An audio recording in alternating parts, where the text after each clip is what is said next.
Patay ang usa ka 33 anyos nga babay, human dunggab-dunggab base ang kapuyo sa pipila ka higayon gamit ang gunting tungod matud pa sa selos. Ang report ni Femari Dumabo. Natusak-tusak sa dinunggaban ang nagkadiyang parte sa lawas ug naong ang biktima sa dihang gitabang kini. Dead on arrival ang biktima nga nadala sa Tambalanan. Nahitabo ang insidente pasado alas 6 niadtong Sabado sa gabii sa sitio Dapdap, Barangay Dumlog, Toledo City.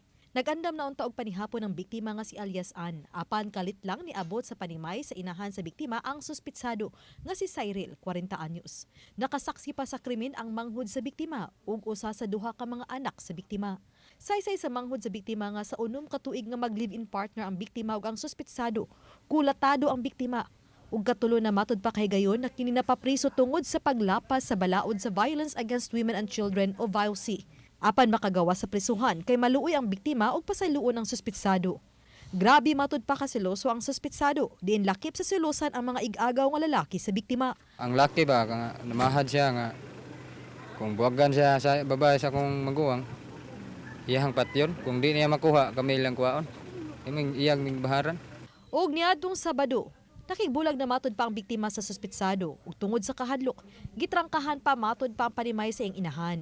Apan nangita og paagi ang suspitsado nga makasud sa panimay ug mahimo ang krimen.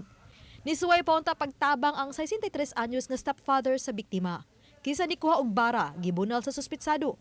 Apan nailog sa suspitsado ug gigamit na hinuon ang bara pagbunal-bunal sa nawog sa biktima. Nasa istorya nga kanang nga kun sa pasaylo kuno daan.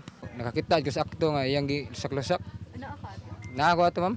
Pero di ko kasul lagi na-trap man ko kay lak man ang duha ka sa puntahan na mo. Sa Ituyo tatod niyo lak aron wala. di sa kasod. Nya mao to kay nagluto to sa utan. Dito lipot mang laki.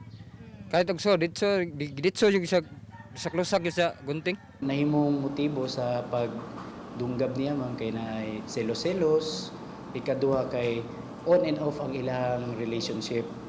Tigbulag ni babae. Oh yes ma'am. Then previously kini atong suspect nasa ni VAUC case diri sa tuwang Toledo City Police Station. Same gihapon ang babae ang mireklamo. Daling nisibat ang sospek apan sa tabang sa komunidad na sikop sa Toledo City Police ang suspitsado pasado alas 7 gahapon sa buntag.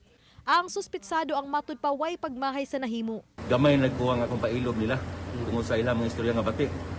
Sir, gamahay ba ka sa imong nabuhat? Sa karon bisan gamay murag wala naman jud pagmahay kay nahitabo naman gyud.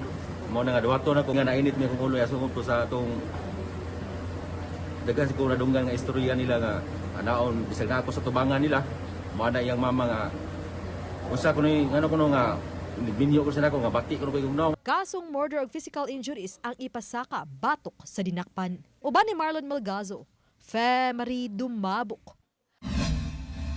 Balitang Bisdak.